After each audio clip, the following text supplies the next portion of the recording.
ನಮ್ಮ ಇಡೀ ರಾಜ್ಯದಲ್ಲಿ ದಲಿತರಿಲ್ಲ ಅಂದ್ರೆ ನಾವ್ ಇರಕ್ಕೆ ಆಗ್ತಿರ್ಲಿಲ್ಲ ಸರ್. ಯಾಕೆಂದ್ರೆ ಅವ್ರು ಇರೋದ್ರಿಂದನೇ ಎಲ್ಲ ಇವತ್ತು ಸಮೃದ್ಧಿಯಾಗಿ ನಡೀತಾ ಇದೆ. ಇವತ್ತು ಏನಾದ್ರೂ ಬಂದು ನಮ್ಮ ಪಕ್ಕದಲ್ಲಿ ನಿಂತ್ಕೊಂಡು ಕಸ ಗುಡಿಸೋದಾಗಿರ್ಬೋದು, ಇನ್ನೊಂದಾಗಿರ್ಬೋದು, ಮತ್ತೊಂದಾಗಿರ್ಬೋದು, ಇಲ್ಲ ಅವ್ರಗಳಿಗೆ ಕೆಲಸ ಮಾಡ್ಕೊಡೋ ರೀತಿಯಲ್ಲಿ ನಮ್ಮ ಜನ ನಡ್ಕೊಂತಾ ಇದಾರೆ ಸರ್. ಅವರು ಮನುಷ್ಯ ಅಲ್ವಾ? ಅವ್ರ ಕೈಯಲ್ಲಿ ಹೊಡೆದ್ರು ರಕ್ತನೇ ಬರೋದು, ನಮ್ಮ ಕೈಯಲ್ಲಿ ಹೊಡೆದ್ರು ರಕ್ತನೇ ಸರ್ ಬರೋದು. ಎರಡೂ ರಕ್ತ ಕೆಂಪಾಗೆ ಇರುತ್ತೆ. ಅದನ್ನ ಅರ್ಥ ಮಾಡ್ಕೋಬೇಕು. ಇವತ್ತು ದಲಿತರು ಅಂತ ಹೇಳ್ತಿದ್ರಲ್ಲ, ದಲಿತರು ಮಾಡ್ತಿರೋಂತ ಒಳ್ಳೆ ಕೆಲ್ಸನ ನಾವುಗಳು ಉತ್ತಮರಾದವ್ರು ಏನ್ ಮಾಡ್ತಿದೀವಿ?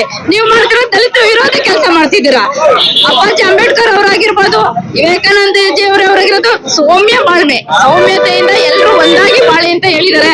ನಾವು ಯಾರೇ ಆಗಿರ್ಬೋದು ಸರ್, ಯಾವ ಮನುಷ್ಯತ್ವ ಇರೋರು ಎಲ್ಲ ನಾವು ಅಣ್ಣ ತಮ್ಮಂದಿರು, ಅಕ್ಕ ತಂಗಿದಿರು ಅಂತ ಹೋದಾಗ ದೇವರು ಎಲ್ಲೋ ಒಂದ್ ಕಡೆ ಒಳ್ಳೆತನ ಕೊಡ್ತಾನೆ ಸರ್. ಆದ್ರೆ ಇವತ್ತು ಮಲ್ಲಿಕಾರ್ಜುನ್ ಅಂತ ದೊಡ್ಡ ಒಂದು ಮಟ್ಟದ ವ್ಯಕ್ತಿನ ನೀವು ಅವಮಾನ ಮಾಡಿದೀರಾ. ಆ ಅವಮಾನಕ್ಕೆ ನಮ್ಮ ಕಡೆಯಿಂದ ಎಲ್ಲ ಸಾಮೂಹಿಕವಾಗಿ ಸರ್, ಎಲ್ಲ ಕಾಂಗ್ರೆಸ್ ರಾಜ್ಯದಲ್ಲಿ ಸಾಮೂಹಿಕವಾಗಿ ಧಿಕ್ಕಾರ ಕೊಡ್ತೀವಿ ಸರ್. ಅವ್ರಿಗೆ ಒಂದು ಧಿಕ್ಕಾರ ಇರಲಿ. ಯಾಕೆಂದ್ರೆ ನಾನು ಸುಮಾರು ಬಿಜೆಪಿ ಸರ್ಕಾರಕ್ಕೆ ಹೇಳ್ಬೇಕು ಅಂದ್ರೆ, ಯಾಕೆಂದ್ರೆ ನಾನು ಅಲ್ಲೇ ಇದ್ದ 20 ವರ್ಷ ಬಂದಿದ್ದವಳು ಸರ್. ಅದು ಏನ್ ಮಾಡ್ತಾರೆ ಅನ್ನೋದು ನನಗೆ ಗೊತ್ತು.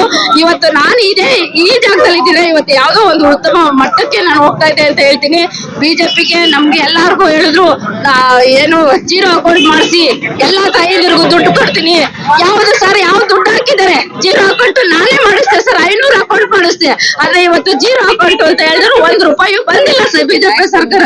ಬಿಜೆಪಿ ನಾಯಕರಾಗಿರ್ಬೋದು, ಬಿಜೆಪಿ ಸರ್ಕಾರ ಆಗಿರೋದು ಎಲ್ಲ ಹೇಳ್ತಿರೋದು ಸುಳ್ಳು ಸರ್. ಅದಕ್ಕೆ ನಮ್ಮ ಕೈಲಿ ಒಂದು ಧಿಕ್ಕಾರ ಸರ್ ಅವ್ರಿಗೆ.